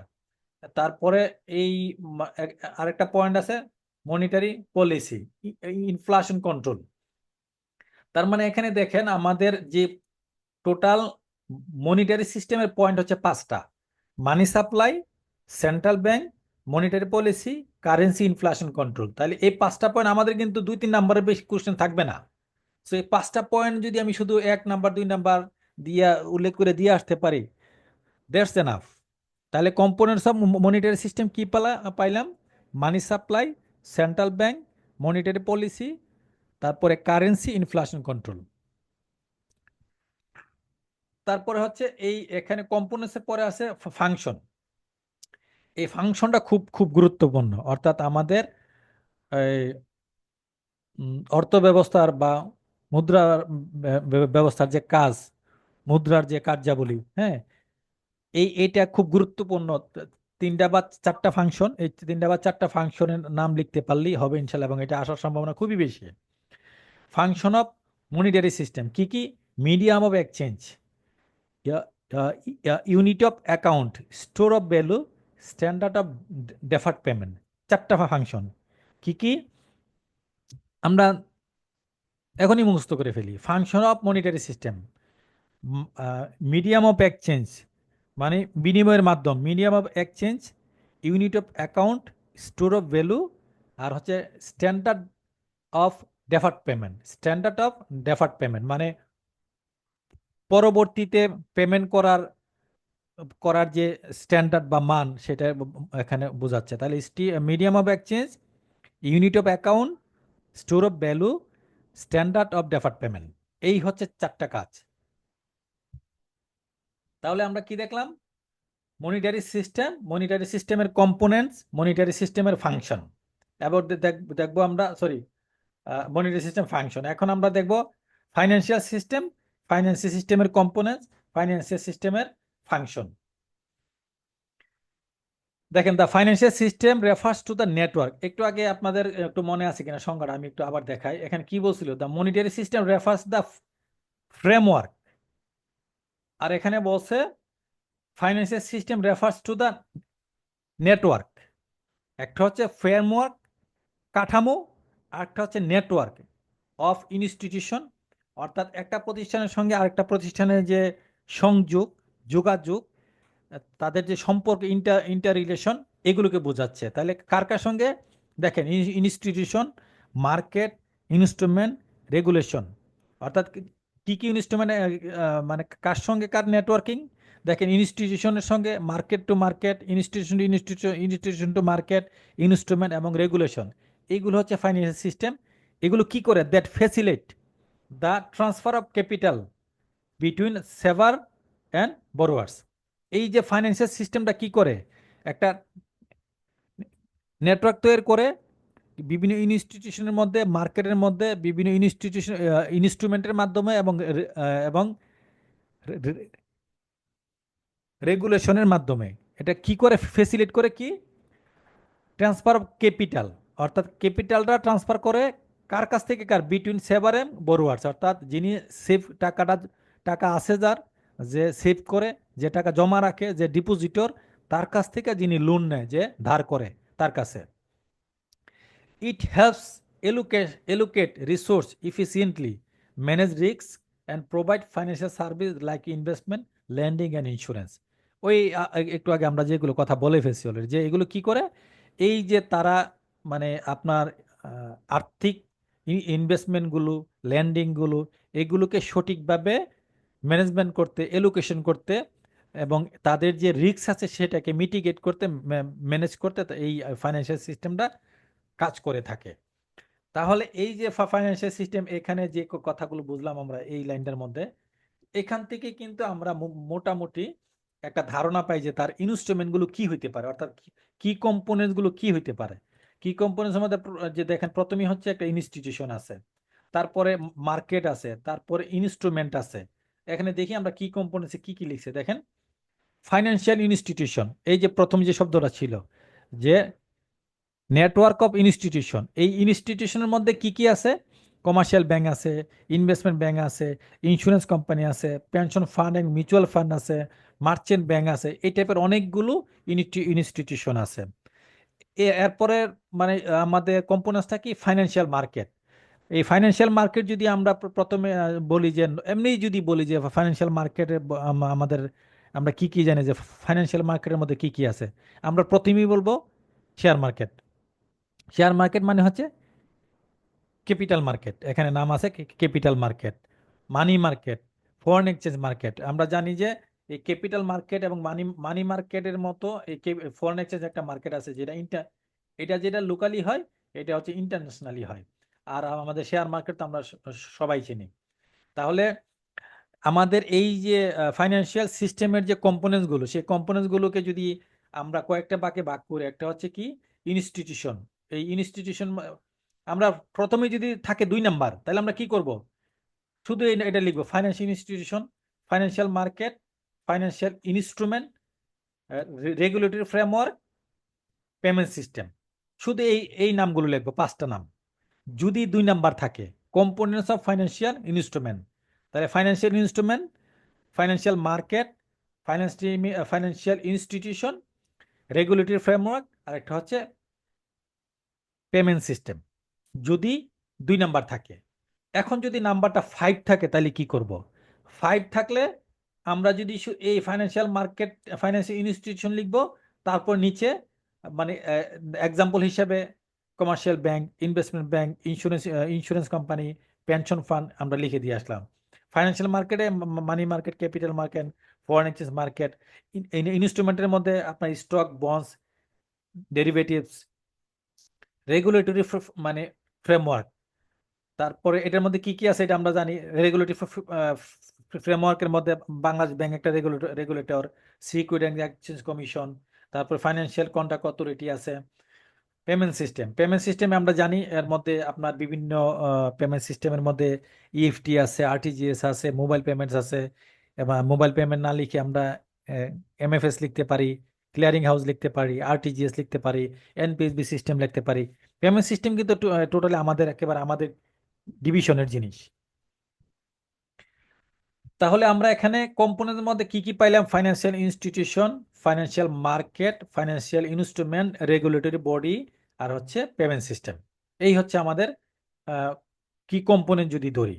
আর ফাংশন যদি ধরি, এই যে ফাইন্যান্সিয়াল সিস্টেমের যে ফাংশন, সেটা হচ্ছে capital allocation, risk management, liquidity provision, price recovery, financial ইন্টারমিডিয়েশন।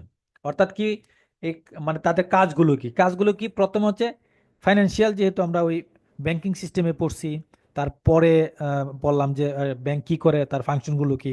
তার মধ্যে কিন্তু ছিল একটা যে অর্থের মানে লেন্ডিং করা, ঠিক আছে। তাহলে আমরা এখানেও কিন্তু এই ক্যাপিটাল এলোকেশনটা মানে পার্ট অফ লেন্ডিং, অর্থাৎ ক্যাপিটালগুলোকে মানে যেখানে যতটুকু ক্যাপিটাল দরকার, যার যেখানে দরকার সেটাকে ডিস্ট্রিবিউশন করা, ক্যাপিটাল এলোকেশন। রিস্ক ম্যানেজমেন্ট কি? রিস্ক ম্যানেজমেন্ট আমরা খুব সহজেই বুঝি। এই যে আমরা বিভিন্ন সরকার বেসরকারি বিভিন্ন খাতে লেন্ডিং করলাম, সেখানে যে রিস্কগুলো থাকে সেগুলোকে আমার একটা রেগুলেশন আন্ডার থেকে রিস্ক মিনিমাইজ করা। লিকুইডিটি প্রভিশন হচ্ছে আপনার enable assets to be bought and sold quickly and efficiently, providing liquidity to the economy. অর্থাৎ ওই যে একই কথা, অর্থাৎ লিকুইডিটি প্রভিশন হচ্ছে আমি আমার একটা অ্যাসেট আছে, সেই অ্যাসেটটাকে সোল্ড করব এবং সেটা মার্কেটের ইকোনমিতে সেটার একটা ইম্প্যাক্ট পড়বে। Price Discovery helps set price for financial asset and through supply and demand in market. অর্থাৎ এই ফাইন্যান্সিয়াল মার্কেটের আর সিস্টেমের আরেকটা ইয়ে হচ্ছে আপনার যে একটা জিনিসের যে প্রাইসটাকে ডিসকভারি করা, অর্থাৎ এই জিনিসটার প্রাইসটা কত হবে, কিসের ভিত্তিতে হবে, এটাও ওই ফাইন্যান্সিয়াল সিস্টেমের একটা অংশ। তাহলে আমরা দেখেন কি কি পড়লাম। মনিটারি এবং ফাইন্যান্সিয়াল সিস্টেমের মনিটারি কম্পোনেন্টস পড়লাম, ফাংশন পড়লাম, ফাইন্যান্সিয়াল সিস্টেমের কম্পোনেন্টস পড়লাম এবং ফাংশন পড়লাম। খুব গুরুত্বপূর্ণ, কিন্তু এখানে অনেকগুলো ইচ্ছা করলে এখান থেকে ওই যে আজকে কার কাছে একটা 106 পৃষ্ঠার একটা এমসিকিউ দেখলাম সম্ভবত, আমিও আমার মেইলেও আসছে, আমার এক ভাই আমাকে দিয়েছেন আদর করে। আমরা ইচ্ছা করলে এই যে 6 পৃষ্ঠা পড়ছি এখান থেকে কিন্তু মানে 10-15 মানে পৃষ্ঠার একটা এমসিকিউ তৈরি করা সম্ভব, ঠিক আছে। সো 106 পেজ 206 পেজ দেখে ঘাবড়ানোর কোনো কারণ, যেখানে অনেক কিছু আছে, ঠিক আছে। ওকে, আমরা এবার যাব এই যে ব্যাংকিং সিস্টেম পড়লাম, ব্যাংক পড়লাম, এবার যাব আমরা এই ব্যাংকের মধ্যে কমার্শিয়াল ব্যাংক কোনটা। আমরা একটু আগে পড়ছি শিডিউল ব্যাংকের মধ্যে কমার্শিয়াল ব্যাংক ছিল 43, তার মধ্যে আমাদের ইসলামিক ব্যাংক হচ্ছে 10টা, আর ছিল আপনার নন ইসলাম ব্যাংক হচ্ছে 33টা। এই যে কমার্শিয়াল ব্যাংক বলতে আসলে কি বোঝায়? তো ব্যাংকের ফাংশন বা ব্যাংকের সংজ্ঞা আর কমার্শিয়াল ব্যাংকের সংজ্ঞার মধ্যে খুব একটা পার্থক্য নাই। তারপর আমরা একটু ল্যান্ডে একটু পড়ি, আমরা শুনলে আমাদের একটু স্মরণ থাকতে পারে। সেটা হচ্ছে commercial banking refers to the banking activities. অর্থাৎ কমার্শিয়াল ব্যাংকের হচ্ছে ব্যাংকিং অ্যাক্টিভিটিসের মধ্যে কি কি? Focus on providing wide range of financial services to individual, business and government. এটা কি করে? অর্থাৎ মানে ব্যাপক আকারে, বড় আকারে, বৃহৎ আকারে ফাইন্যান্সিয়াল সার্ভিস দেয়। কাদেরকে দেয়? এটা ইন্ডিভিজুয়াল হইতে পারে, বিজনেস এন্টিটি হইতে পারে এবং গভর্নমেন্টও হইতে পারে। তারপর কি বলছে? This service typically include accepting deposit, providing loan. এই এখন যা দেখবেন সেটা আমরা একটু আগে যেটা পরে আসছি যে ব্যাংকের কাজগুলো কি। ব্যাংকের কাজ হচ্ছে accepting loan, deposit, provide loan, তারপরে আপনার ফেসিলিট পেমেন্ট সিস্টেম, তারপরে অফারিং কিছু প্রোডাক্ট, কি কি প্রোডাক্ট আছে আমাদের, সেভিং অ্যাকাউন্ট আছে, চেকিং অ্যাকাউন্ট আছে, এমটিডিআর আছে, ডিপিএস আছে, ক্রেডিট কার্ড আছে, ডেবিট কার্ড আছে, এই ধরনের কিছু মোবাইল ব্যাংকিং আছে। এই ধরনের কিছু অ্যাক্টিভিটিসের সঙ্গে যারা জড়িত, যে ব্যাংকিং ইনস্টিটিউট জড়িত, সেগুলোকে বলা হয় কমার্শিয়াল ব্যাংক। এবং এই commercial bank play a crucial role in the economy by helping business access capital, managing money for individual, supporting overall financial stability. এটা আমরা বলার শেষ। তার মানে হচ্ছে কমার্শিয়াল ব্যাংক কোনটা, সেটা হচ্ছে তারা যে ফাইন্যান্সিয়াল সার্ভিসটা দেয় ইন্ডিভিজুয়ালকে, বিজনেসকে, গভর্নমেন্টকে, তারা মানে ডিপোজিট নেয়, লোন দেয়, এবং তারা বিভিন্ন মানে পেমেন্ট সিস্টেমের মাধ্যমে মানুষকে ফেসিলেট করে থাকে, এবং তাদেরকে বিভিন্ন প্রোডাক্ট থাকে, saving account, current account, credit card, debit card, এগুলো আমাদের হচ্ছে কমার্শিয়াল ব্যাংকে। এই সংজ্ঞার মধ্যে থেকে কিন্তু আমাদের দু একটা কোশ্চেন আসতে পারে। যেমন ধরেন এই অ্যাকসেপ্টিং ডিপোজিট, প্রোভাইডিং লোন, এই লাইনটা দিয়ে লিখলো যে এটা কোন ব্যাংকের অ্যাক্টিভিটিস, কোন ব্যাংকের ফাংশন, কোন ধরনের ব্যাংকের ফাংশন। নিচে উল্লেখ থাকলো আপনার ধরেন শেল ব্যাংক, উল্লেখ থাকলো সেন্ট্রাল ব্যাংক, উল্লেখ থাকলো কমার্শিয়াল ব্যাংক, ঠিক আছে? তাহলে আমরা এখানে দিতে হবে কমার্শিয়াল ব্যাংক। আবার উল্লেখ থাকলো যে credit card, debit card issue করে কোন কোন ব্যাংক, সেটা আপনার সেন্ট্রাল ব্যাংক, কমার্শিয়াল ব্যাংক, ঠিক আছে? তো সেই ক্ষেত্রে আমাদের বলতে হবে কমার্শিয়াল ব্যাংক। এই কমার্শিয়াল ব্যাংকের ফাংশন অনেকেই অনেকভাবে, যেমন এই যে এখানে ফাংশনগুলো আছে, হ্যাঁ, এই ফাংশনগুলোকে দেখেন অনেকভাবে ফাংশনগুলোকে এখানে আনা হয়েছে, প্রায় অনেক বড় করে। এই ফাংশনগুলো যদি আমি একটু ছোট্ট করে আনার চেষ্টা করছি, দেখেন ফাংশন অফ কমার্শিয়াল ব্যাংক। এই ফাংশন অফ কমার্শিয়াল ব্যাংকগুলোকে আমরা তিনটা ভাগে ভাগ করছি। একটা হলো প্রাইমারি ফাংশন, সেকেন্ডারি ফাংশন, আর হচ্ছে ডিফারেন্ট অ্যান্সিলারি সার্ভিস। অর্থাৎ এই তিন ধরনের ফাংশনগুলোকে আমরা আলাদা আলাদা করে যদি দেই, তাহলে দেখেন কি কি প্রাইমারি ফাংশনের মধ্যে কি কি আছে, ওই একটু আগে যেগুলো বলছি। তারা ডিপোজিট অ্যাকসেপ্ট করে, লোন মানে লোন দেয়, তারপরে discount bill of exchange, credit creation, তারপরে creation of medium of exchange, other function. তাহলে এটা হচ্ছে কি তাদের প্রাইমারি ফাংশন। তারা মানে ডিপোজিট নিবে, লোন দিবে, বিল ডিসকাউন্টিং করবে, এবং মিডিয়াম অফ এক্সচেঞ্জটা ক্রিয়েট করবে। এই হচ্ছে একটা কমার্শিয়াল ব্যাংকের প্রাইমারি ফাংশন। এরপরে আপনার কিছু সেকেন্ডারি ফাংশন আছে। সেকেন্ডারি ফাংশনগুলোর মধ্যে কি, এই agency function, collection of charge, bill, draft, dividend warrant, purchase and selling of securities, capital formation, এইগুলো হচ্ছে আপনার সেকেন্ডারি ফাংশন। অর্থাৎ মূল প্রাইমারি ফাংশন উপরেরগুলো আমরা সংজ্ঞার মধ্যে যেগুলো দেখছি, এটা বাদেও কিছু ফাংশন থাকে, এটা হচ্ছে সেকেন্ডারি ফাংশনের মধ্যে অন্তর্ভুক্ত। এইগুলো ছাড়াও কিছু আমাদের ব্যাংকের, কমার্শিয়াল ব্যাংকের কিছু সার্ভিস আছে, আমরা কি কি দিয়ে থাকি দেখেন। আমরা রিদম ভাই, হ্যাঁ, এজেন্সি ফাংশনটা কি জানেন? মানে এজেন্সি ফাংশনটা হচ্ছে অন্য কোনো প্রতিষ্ঠানের এজেন্ট হয়ে আমরা যদি কোনো ফাংশন মানে অ্যাক্টিভিটিস করে থাকি, কোনো ফাইন্যান্সিয়াল কাজ করে থাকি। যেমন ধরেন একটা এক্সাম্পল যদি আমি দেই, অর্থাৎ কোনো একটা কোম্পানির যদি ওই যে শেয়ার মার্কেটে যখন তাদের শেয়ার ইস্যু করে, যে আইপিও অ্যাপ্লাই করে, সে আইপিও অ্যাপ্লাইটা আগে কি করতো, প্রত্যেকটা ব্যাংকে যা লাইন ধরে ধরে জমা দিত, ঠিক আছে? তাহলে এই যে একটা প্রতিষ্ঠানের এজেন্ট হয়ে আমরা তাদের ডিপোজিটটা নিতাম, এবং একটা একটা সময় পর্যন্ত এই ডিপোজিটটা আমাদের কাছে থাকতো, পরে ওই কোম্পানিকে ফেরত দেওয়া হইতো। এর বিনিময়ে আমরা কোনো একটা ব্যাংক হয়তো সে একটা কমিশন পাইতো, বুঝছেন? এইগুলো ঠিক আছে। ওকে। তারপরে হচ্ছে কিছু এনসিলারি ফাংশন। এনসিলারি ফাংশনের মধ্যে কি আছে দেখেন, রেমিটেন্স।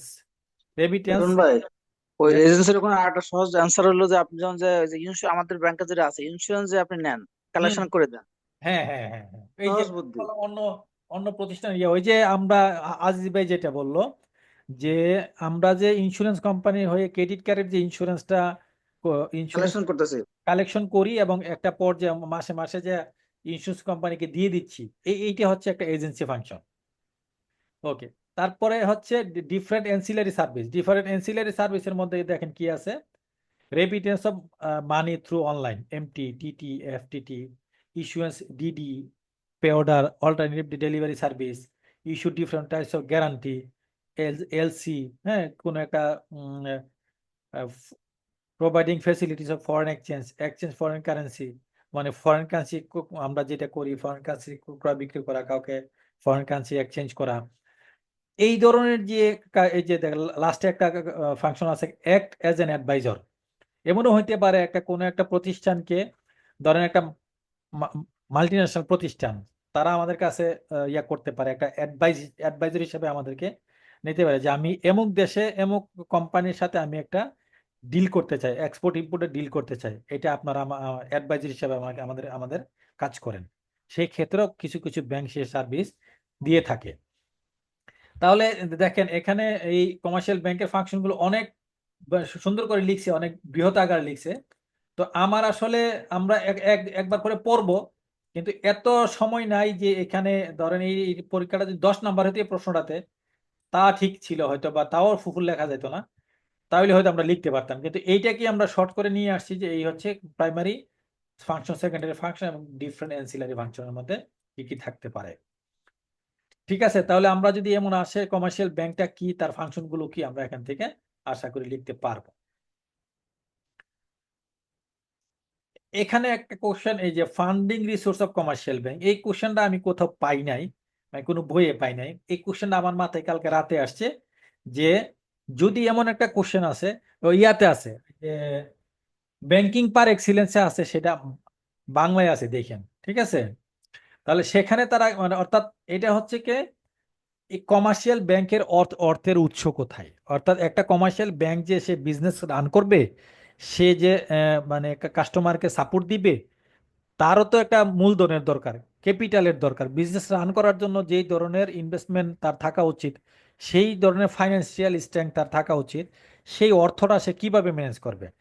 এটার ইয়াটা হচ্ছে এইগুলো দেখেন, আমি শর্ট করে নিয়ে আসছি। ডিপোজিট প্রথমত হইলো কাস্টমারের কাছ থেকে সে যে ডিপোজিট পাবে, এই যে ডিপোজিট গুলো, মানে এখানেও কোশ্চেন আছে, সেই ডিপোজিট গুলো আমরা কোন কোন ফর্মে আনতে পারি। দেখেন কারেন্ট, সেভিং এবং ফিক্সড, এই তিনটা ফর্মে আনতে পারি। তারপরে ইন্টার ব্যাংক বোরোইং, অর্থাৎ এক ব্যাংক থেকে আরেক ব্যাংকে যে আমরা ধার করে থাকি। তারপরে হচ্ছে বোরিং ফ্রম বাংলাদেশ ব্যাংক, অর্থাৎ বাংলাদেশ ব্যাংক থেকেও আমরা অনেক সময় কোনো কোনো ব্যাংক যখন অর্থের সংকট হয়, তখন আমরা তাদের কাছ থেকে লোন আনতে পারি। সেটা কি কি কি কি ফর্মে আনতে পারি, এখানে তিনটা ফর্ম আমাদের লেখা আছে। একটা হচ্ছে রেপো, ডিসকাউন্ট উইন্ডো, আর হচ্ছে টার্ম লোন। তার মানে হচ্ছে এই তিনটা ফর্মে আমরা আনতে পারি।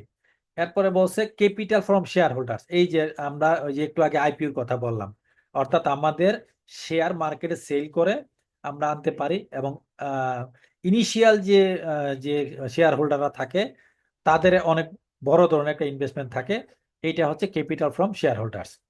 তারপরে ফরেন বোরোইং, বন্ডস অ্যান্ড ডিবেঞ্চার মার্কেটে বিক্রি করতে পারি। ফরেন এক্সচেঞ্জ রিজার্ভ থেকেও আমরা অনেক সময় অনেক ব্যাংকে মানে ফরেন রিজার্ভ থাকে অনেক টাকা, সেখান থেকেও আমরা এই অর্থের একটা ব্যবস্থা করতে পারি।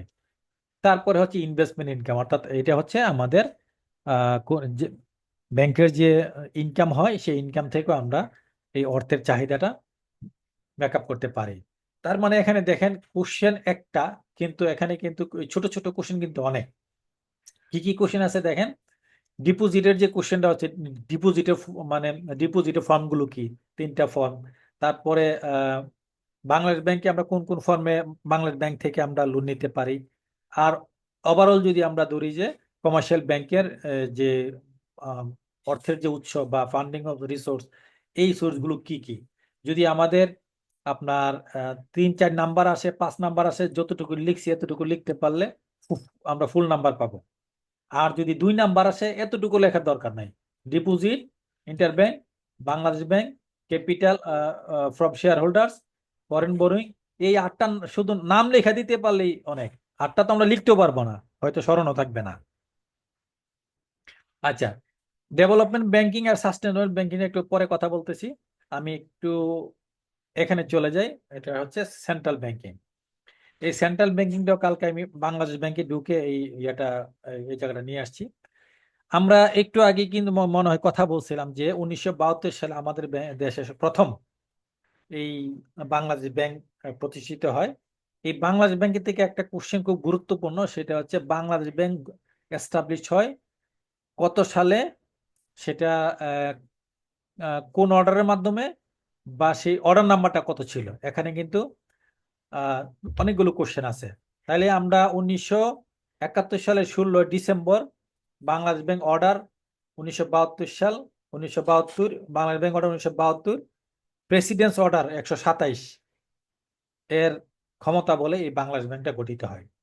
তাইলে এটা এস্টাবলিশ হয়েছে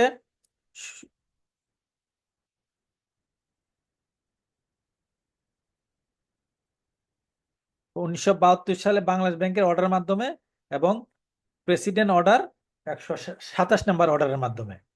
তখন কিন্তু হয়তো বা সংসদ ছিল না, যার যার যার যার দরুন কোনো আইনের দ্বারা এটা প্রতিষ্ঠিত হয় নাই, কোনো অ্যাক্টের মাধ্যমে হয় নাই।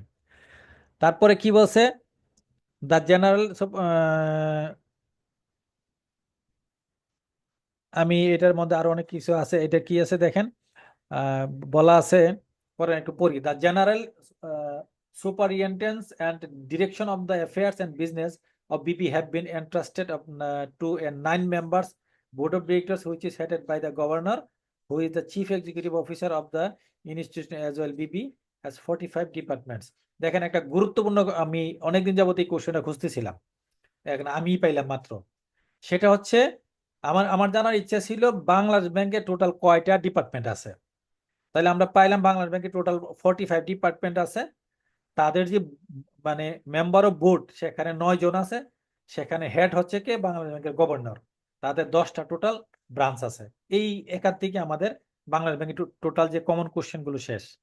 অর্থাৎ এটা প্রতিষ্ঠিত হয় bank order, Bangladesh bank order 1972, president order 127। তার বোর্ড অফ ডিরেক্টর 9 জন মেম্বার, হেড হচ্ছে গভর্নর, যার ইয়া হচ্ছে চিফ এক্সিকিউটিভ অফিসার, এবং তার 45টা ডিপার্টমেন্ট, 10টা ব্রাঞ্চ শেষ। তারপরে হচ্ছে দ্য মেইন ফাংশন অফ বিবি, এটা গুরুত্বপূর্ণ কোশ্চেন। এবং এটা যখন ব্যাংক কোম্পানি অ্যাক্টে যাব আমরা ওখানে হয়তো বা একটু পড়বো। এই মেইন ফাংশনটা বাংলাদেশ ব্যাংকিং অর্ডারের কোন সেকশনে আছে, সেটা হচ্ছে 7A। এটা একটু আপনারা সেকশনটা সহ মনে রাখবেন। দ্য মেইন ফাংশন অফ বিবি আর নিচের গুলো section 7A of Bibi order 1972। অর্থাৎ সেকশন 7 এতে বাংলাদেশ ব্যাংকের ফাংশন গুলোর কথা বলা আছে। সেটা আমরা কিন্তু জানি কি কি ফাংশন দেখেন। To formulate and implement monetary policy, to formulate and implement intervention policies in the foreign exchange market, to give advice to the government. তারপরে বলছে to hold and manage the official foreign reserve of Bangladesh. ওই যে আমরা সবচেয়ে যে বিষয়টা নিয়ে খুবই কনসার্ন, সেটা হচ্ছে ফরেন রিজার্ভ। এটা কে মেনটেন করে? Bangladesh bank. To promote, regulate and ensure a secure and efficient payment system including the issue of bank notes। তারপর মানে এইটার মানে সহজ কথায় ছিল এটা to issue bank notes, to regulate and supervise banking companies and financial institution. দেখেন প্রত্যেকটা জিনিস কিন্তু আমরা জানি। বাংলাদেশ ব্যাংকের ফাংশন কি? টোটাল ফর্মুলেট এবং ইমপ্লিমেন্ট মনিটারি পলিসি, তারপরে to issue note, to formulate, implement intervention policies of the foreign exchange market, to regulate and supervise banking company and financial institution। এগুলো কিন্তু আমরা জানি। এবং two give advice to the government. এই হচ্ছে আমাদের total, এবং টোটাল 6টা ফাংশন। এটা আমরা যদি নাম্বার উপর ডিপেন্ড করবে, যদি নাম্বারটা বড় থাকে একটা লাইন বাড়াই লিখবো, আর না হলে ছোট ছোট পয়েন্ট করে লিখবো। ঠিক আছে? To formulate monetary policy, to issue banking notes, to maintain foreign exchange reserve, ঠিক আছে, to implement foreign exchange market। এইরকম ভাবে ছোট ছোট করে লিখবো। এখানে কিছু গুরুত্বপূর্ণ পয়েন্ট আছে, কিন্তু একটু মনোযোগ দিয়ে শুনবেন। Core policy of central bank, এই যে সেন্ট্রাল ব্যাংকের অনেক পলিসি আমরা পাই, সেই পলিসির মধ্যে কোর পলিসি কোনগুলো? প্রথমেই হচ্ছে monetary policy, reserve management strategy, interest rate policy, যেটা খুবই গুরুত্বপূর্ণ আমরা আমাদের ব্যাংকিং ইন্ডাস্ট্রির জন্য। তারপর capital adequacy for bank and financial institution, deposit insurance, insurance authority, regulator of capital market intermediaries, regulator of micro finance institution. এই যে কোর পলিসিগুলো, কি কি পলিসিগুলো আমাদের, আহ, অনেক পলিসি আছে অনেকগুলো, তার মধ্যে হচ্ছে কোর পলিসি হচ্ছে এইগুলো। আমাদের সব নাম যদি মনে নাও থাকে, 2-3টা পলিসি কিন্তু মনে রাখতেই হবে। একটা হচ্ছে monetary, reserve, interest rate policy. এই 3টা আমাদের মনে রাখতেই হবে। এবং যদি কোনো শর্ট কোশ্চেন আসে এখান থেকে আসতে পারে, কোনো মানে এমসিকিউ যদি আসে এখান থেকে আসতে পারে। এরপরের কোশ্চেনটা হচ্ছে the main objective of monetary policy. এই যে 1 নাম্বার যে মনিটারি পলিসিটা খুবই ইম্পর্টেন্ট একটা জিনিস। সেই মনিটারি পলিসির যে অবজেক্টিভটা কি, এই মানে প্রশ্নটা খুব গুরুত্বপূর্ণ। এখান থেকে বেশ কয়েকটা প্রশ্ন আছে, তার ফাংশন, পলিসি এবং হচ্ছে এই মনিটারি পলিসির উদ্দেশ্য কি। সেটা হচ্ছে প্রাইস স্টেবিলিটি বোথ ইন্টারনাল এবং external, sustainable growth and development, high employment, economic and efficient use of resources, stability of financial and payment system. তাহলে আমরা যেটা পারলাম, অর্থাৎ এই যে মনিটারি পলিসির উদ্দেশ্যটা কি, উদ্দেশ্যটা হচ্ছে অর্থাৎ এই মার্কেটে যে বিভিন্ন জিনিসের প্রাইসটাকে স্টেবল রাখা, সাস্টেনেবল গ্রোথ অর্থাৎ ইন্ডাস্ট্রি বলেন, দেশের ইকোনমি বলেন, এই যে ডেভেলপমেন্টটা সেটা গ্রোথটা যেন সাস্টেনেবল রাখা। এমপ্লয়মেন্ট অর্থাৎ এই যে আমাদের দেশে যে আনএমপ্লয়মেন্টের যে বিষয়টা, এটাকে কিভাবে ম্যাক্সিমাইজ করা যায়, ঠিক আছে। তারপর হচ্ছে ইকোনমিক যে বিভিন্ন সোর্সগুলোকে তারা ইয়া করে দেয়, আইডেন্টিফাই করে দেয় কোন কোন ক্ষেত্রে আপনার ইনভেস্ট করা উচিত, কোন কোন ক্ষেত্রে ইনভেস্টমেন্ট মানে লেন্ডিং করা উচিত উচিত না, কোন কোনগুলো তারা কিছু একটু কি বলে এটাকে, কিছু কিছু ক্ষেত্রকে তারা রেড মার্কিং করে দেয়, এই ক্ষেত্রে কোনোভাবে ইনভেস্টমেন্টে যাওয়া যাবে না।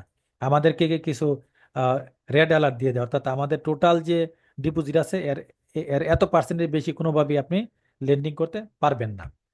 তারপর stability of financial and payment system.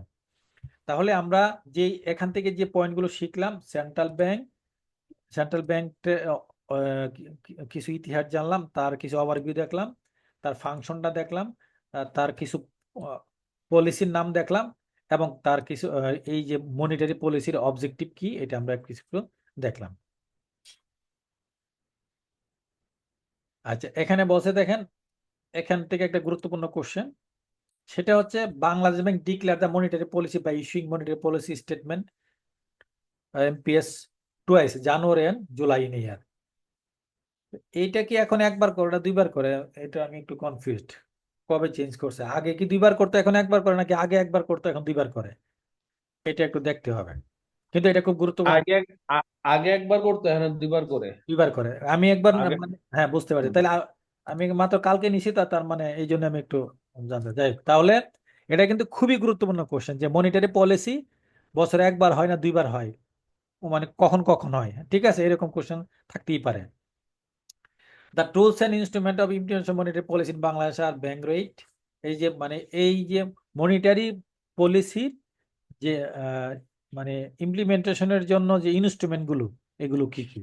এই যে বললাম যে এই যে অবজেক্টিভ, ঠিক আছে, অবজেক্টিভ গুলোকে তারা কিভাবে, অবজেক্টিভ উদ্দেশ্যগুলোকে কিভাবে তারা বাস্তবায়িত করে। এই যে তারা কি কি দেখেন, তাদের ইয়ে হচ্ছে bank rate, open market operation, repo, reverse repo, statutory reserve, ওই যে এসএলআর, এই যে এসএলআর এবং সিআরআর, এইগুলো হচ্ছে। এখান থেকে কিন্তু একটা গুরুত্বপূর্ণ কোশ্চেন যে এই মনিটারি পলিসির ইনস্ট্রুমেন্ট গুলো কি কি। তাহলে কি কি পাইলাম? Bank rate, open market, repo, reverse repo, SLR, CRR. এখান থেকে একটা কোশ্চেন, আর একটা কোশ্চেন আছে, এটা আমার এখানে আমি কালেকশন করি নাই। এই এসএলআর রেট আর সিআরআর রেট ইসলাম ব্যাংকের জন্য কত এবং নন ইসলামিক ব্যাংকের জন্য কত, এটা কিন্তু গুরুত্বপূর্ণ, এটা একটু দেখতে হবে। এই সেন্ট্রাল ব্যাংকের যে ফাংশনটাকে আমরা এখানে এই সেকশন অনুযায়ী যেভাবে দিলাম এটাও লিখতে পারি। আর যদি কমন কোশ্চেন আছে, যে ধরেন আমার এত কিছু লেখার আমার সময় নেই, যে বললাম যে শর্ট করে কোনো সেকশন টেকশন মনে নাই, বা সেকশন লেখা বাধ্যতামূলক না, আমি শুধু এইটাকে যদি আমি একটু মনে রাখি, দেখবেন যে আমাদের আনসার হয়ে গেছে, অর্থাৎ ফাংশন অফ সেন্ট্রাল ব্যাংক। এই যে printing currency, control of monetary supply, clearing house, ঠিক আছে, লেন্ডিং লাস্ট রিস্টোর, এগুলো আমরা আগে পড়ছি, ইস্যুইং গভর্নমেন্ট বন্ডস, ঠিক আছে, এগুলো আমরা একটু দেখলে পাবো। এই সেন্ট্রাল ব্যাংকিং এর ফাংশন এখন আর আমি পড়বো না, কারণ আমরা অলরেডি স্যাংশনের ফাংশনটা এখানে নিয়ে আসছি, আলোচনায় নিয়ে আসছি। রিমন ভাই, হ্যাঁ, ওই এসআর আর সিআর এর রেটটা লিখে নেন। বলেন। সিআর হচ্ছে 13% হচ্ছে কমার্শিয়াল ব্যাংকের, হ্যাঁ। সিআরআর, হ্যাঁ, সিআর 13%। ওকে, আর এখানে হচ্ছে ইসলাম ব্যাংক হচ্ছে 5.5%। তাহলে এই সিআরআর এটা কিন্তু খুবই গুরুত্বপূর্ণ, সবাই মনে রাখবেন। সিআরআর হচ্ছে কনভেনশনালের জন্য 13, আর ইসলামী ভুলে ব্যাংকের গেল, জন্য ভুলে গেল। কি? সিআরআর কনভেনশনাল ব্যাংকের জন্য 4%। সিআরআর, আর হ্যাঁ, ইসলাম ব্যাংকের জন্য 4%। আচ্ছা, সিআরআর ক্যাশ রিজার্ভ রেশিও যেটা তাহলে এটা এটা হচ্ছে সবার জন্য সেম, সেম, কিন্তু 4, এসএলআর এসএলআরটা আলাদা। হ্যাঁ, এসএলআরটা কনভেনশনাল ব্যাংকে 13%, ওকে, কনভেনশনাল 13%, ইসলাম ব্যাংকে 5.5%। 5.5%। তো আমরা যেটা আমি আবার একটু কোশ্চেন আছে এখানে, একটা ইম্পর্টেন্ট কোশ্চেন আসে যে ইসলাম ব্যাংকে কম কেন? হুম, এসএলআর ইসলাম ব্যাংকে কেন কম? এই যে 8.5% বা 9% কম, 13 জায়গায় 5.5। হুম, হুম, কেন? এটার কারণ হলো ইসলাম ব্যাংক যেটা রাখে সেটা ক্যাশ ফর্মে রাখে, আর কনভেনশনাল ব্যাংক গুলো ক্যাশ ফর্ম ছাড়া বন্ড বা আদার্স ফর্মে রাখতে পারে। হুম, এই হলো পার্থক্য। ওকে। তাহলে আমরা এসএলআর পাইলাম 13% আর 5.5%, সিআরআর 4 সবারই সমান, বুঝছেন? ওকে। তাহলে আমরা আমাদের আলোচনার এখানে সেন্ট্রাল ব্যাংকিংটা শেষ, এখন হচ্ছে সাস্টেনেবল ব্যাংকিং আর হচ্ছে ডেভেলপমেন্ট ব্যাংকিং। এই সাস্টেনেবল ব্যাংকিংটা কি এবং ডেভেলপমেন্ট ব্যাংকিংটা, সাস্টেনেবল ব্যাংকিং ডেভেলপমেন্ট ব্যাংকিং এর মধ্যে কি কি উপাদান আছে, এগুলো ফাংশন কি আমরা একটু দেখি। তাহলে প্রথমেই যদি আমি তার সংজ্ঞাতে যাই, সাস্টেনেবল ব্যাংকিং বলতে আসলে কি বোঝায়? Sustainable banking refers to the practice of integrating environmental, social এবং গভর্নেন্স, ইএসজি। এখান থেকে গুরুত্বপূর্ণ কোশ্চেন হচ্ছে ইএসজি বলতে কি বোঝায়, অর্থাৎ একটা এমসিকিউ দিল যে ইএসজি নিচে অনেক কিছু থাকতে পারে। আমরা আমরা এটা এটা বোঝাই কি environmental, social and governance factors into banking operation and decision making process. It involves offering financial products and services that promote sustainable development, support environmentally friendly projects, and contribute to positive social outcomes. Sustainable banking goes beyond traditional financial goals, aligning banking practice with long-term societal and environmental well-being. তার মানে হচ্ছে এটা কি বোঝাচ্ছে যে sustainable ব্যাংকিংটা হচ্ছে normal banking এর সাথে অ্যালাইন করেই কাজগুলো করে, বাট নর্মাল ব্যাংকিং এর সাথে তার কিছু পার্থক্য আছে। তার কিছু কি পার্থক্য আছে? সেই পার্থক্যটা হচ্ছে তারা যে কোনো তারা তিনটা জিনিস খেয়াল রাখে। এই ইনভেস্টমেন্টটা যেন এনভায়রনমেন্টাল হয়, সোশ্যাল হয়, এবং সেটা বাংলাদেশ ব্যাংকিং যে ল রেগুলেটর দ্বারা যেন গভর্নেন্সের বাইরে যেন না থাকে, এবং সেটা হচ্ছে সবসময় কি হয়, সেটা হচ্ছে এনভায়রনমেন্ট ফ্রেন্ডলি হয়, এবং আরেকটা হচ্ছে এইটা যেন সমাজে একটা পজিটিভ আউটকামস আসে, এবং এটা আরেকটা বৈশিষ্ট্য হচ্ছে লং টাইমের জন্য হয়। এই হচ্ছে আপনার ডেভেলপমেন্ট ব্যাংকিং বা সাস্টেনেবল ব্যাংকিং এর মূল জিনিস। এই এই সাস্টেনেবল ব্যাংকিং বা ডেভেলপমেন্ট ব্যাংকিং এর যে প্রিন্সিপাল, মূলনীতি, সেগুলো কি? এটা কিন্তু এই সংজ্ঞার মধ্যে আছে। কি কি আছে দেখেন: এনভায়রনমেন্টাল সাস্টেনেবিলিটি, তারপর হচ্ছে social responsibility, governance and ethics. তাহলে আমরা তিনটা পাইলাম, কি কি? Environmental sustainability, social responsibility, governance and ethics. এই তিনটা জিনিস এটা সংজ্ঞার মধ্যেই কিন্তু ছিল। তাহলে আমাদের যদি 2 নাম্বার আসে, সো এটাই কিন্তু enough। এটাই কিন্তু enough। তারপরে বলছে কি সাস্টেনেবল ব্যাংকিং প্র্যাকটিস, অর্থাৎ সাস্টেনেবল ব্যাংকিং প্র্যাকটিস মানে কি? এটা হচ্ছে অর্থাৎ আমাদের মধ্যে আমরা যা যা করছি এর মধ্যে কোনগুলো এই সাস্টেনেবল ব্যাংকিং এর সাস্টেনেবল ব্যাংকিং প্র্যাকটিসের মধ্যে কোনগুলো সাস্টেনেবল ব্যাংকিং বা ডেভেলপমেন্ট ব্যাংকিং। যেমন green banking products, green banking যত প্রোডাক্টস আমরা যে মার্কেটে আছে, আমাদের ব্যাংকে আছে কিনা আমার মনে হয় নাই, জানা নাই আমার। যেমন ধরেন green loan, bank may offer lower interest loan or favorable terms for projects that promote sustainability, such as renewable energy installation or energy efficient building. অর্থাৎ যেই প্রজেক্টে, যেই কাজে আমাদের গ্রিন মানে অর্থাৎ ইনভায়রনমেন্টাল বা সোসাইটিকে, ওই যে গ্রিন সোসাইটি বা আমাদের যেমন গ্রিন ব্যাংকিং, অর্থাৎ এনভায়রনমেন্টে ইম্প্যাক্ট পড়ে না, খারাপ ইম্প্যাক্ট পড়ে না, এইরকম অ্যাক্টিভিটিস সে সঙ্গে জড়িত যে ধরনের বা সোশ্যাল ডেভেলপমেন্টের কাজে জড়িত যে ধরনের অ্যাক্টিভিটি, সেই সমস্ত অ্যাক্টিভিটিসে যেই লোনগুলো প্রোভাইড হয় সেটা হচ্ছে এই গ্রিন ব্যাংকিং প্রোডাক্টের মধ্যে পড়ে। তারপর হচ্ছে সোশ্যালি রেসপন্সিবল ইনভেস্টিং, ওই যে একটু আগে যেটা বললাম, অর্থাৎ যেমন encouraging investment that focus on positive social and environmental outcomes, including avoiding investment in industries that are harmful for society. অর্থাৎ যেমন যেটা আমরা করি, আমাদের ইসলাম ব্যাংক করে, সেটা হচ্ছে কি, আমরা কিন্তু হারাম কোনো জিনিসে ইনভেস্টমেন্ট করি না, যেটা ইসলাম নিষিদ্ধ সেই ধরনের ইনভেস্টমেন্ট আমরা কিন্তু যাই না। ইভেন আমাদের যে ক্রেডিট কার্ডও কিন্তু সেই ধরনের আমরা যে মার্চেন্ট গুলোকে আমরা সাপোর্ট দেই না।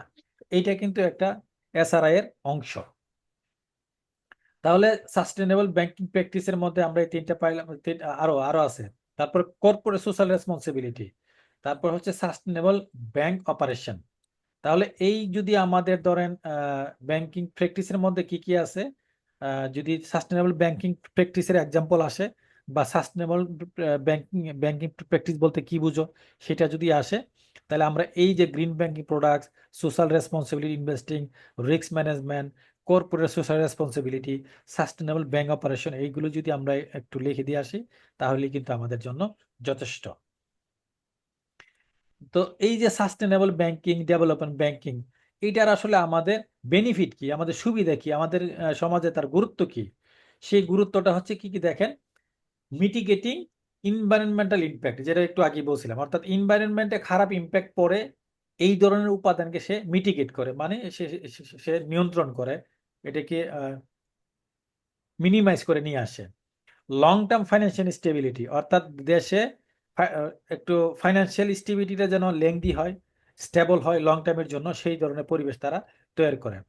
Reputation and trust, by aligning with sustainable practice, bank can enhance their brand image, building trust with customer, investors and communities who value sustainability. অর্থাৎ এর দ্বারা কি হয়, আপনার ব্যাংক, আমার ব্যাংক একটা মানুষের কাছে, সমাজের কাছে, কাস্টমারের কাছে একটা ট্রাস্ট তৈরি করতে পারে। এতে করে আমাদের ব্যাংকেরও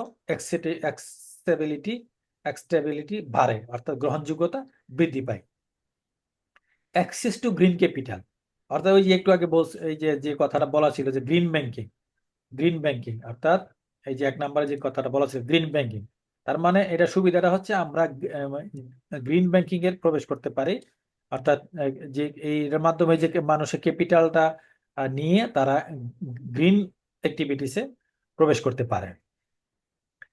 ফাইন্যান্সিয়াল ইনক্লুশন, অর্থাৎ এর মাধ্যমে সমাজে, দেশে ফাইন্যান্সিয়াল একটা ইনক্লুশন হয়, যার ফলে দেশের থেকে পভার্টি দূর হয়, তারপরে আপনার এমপ্লয়মেন্ট বৃদ্ধি পায়। এই হচ্ছে আমাদের বেনিফিট অফ সাস্টেনেবল ব্যাংকিং। তো তাহলে আমরা সাস্টেনেবল ব্যাংকিং যা দেখলাম, প্রিন্সিপালটা পাইলাম, তার সাস্টেনেবল ব্যাংকিং এর প্র্যাকটিস গুলো কি দেখলাম, এবং সাস্টেনেবল ব্যাংকিং এর বেনিফিট গুলো আমরা দেখলাম। তাহলে আমরা আজকে যে বিষয়টা দেখলাম সেটা হচ্ছে ব্যাংক এবং ব্যাংকিং সিস্টেম, মনিটারি এবং ফাইন্যান্সিয়াল সিস্টেম, তারপরে commercial bank, central bank, banking overview of Bangladesh. এই বেশ কয়েকটা পার্ট আমরা আজকে দেখলাম, যার মধ্য থেকে আশা করি এবার এমসিকিউ হোক, তারপরে ছোট কোশ্চেন হোক, বড় কোশ্চেন হোক, আসলে আমরা দিতে পারবো বলে আমার মনে হয়।